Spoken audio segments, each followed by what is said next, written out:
Hello everyone, welcome to Sanmarga classes.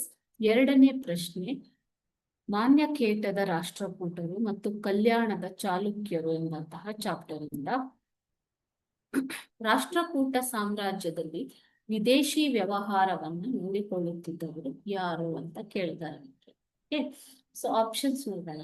Option A ವಿದೇಶಾಂಗ ಸಚಿವ, option B ಆಡಳಿತ ಸಚಿವ, ಆಪ್ಷನ್ ಸಿ ಮಹಾಸಂಧಿ ವಿಗ್ರಹಿ ಮತ್ತು ಆಪ್ಷನ್ ಡಿ ವಿಜಯಪತಿ.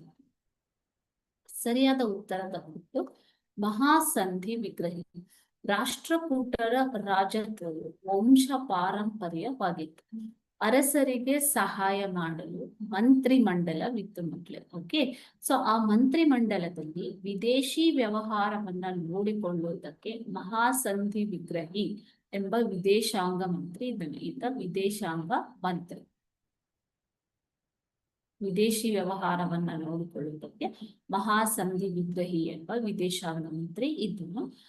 ಆಡಳಿತದ ಅನುಕೂಲಕ್ಕಾಗಿ ಸಾಮ್ರಾಜ್ಯವನ್ನು ಮಂಡಲಗಳಾಗಿ ವಿಭಜಿಸಲಾಗಿತ್ತು. ಮಂಡಲಗಳಾಗಿ ಮತ್ತು ವಿಷಯಗಳಾಗಿ, ಗ್ರಾಮಗಳಾಗಿ ವಿಭಜಿಸಲಾಗಿತ್ತು.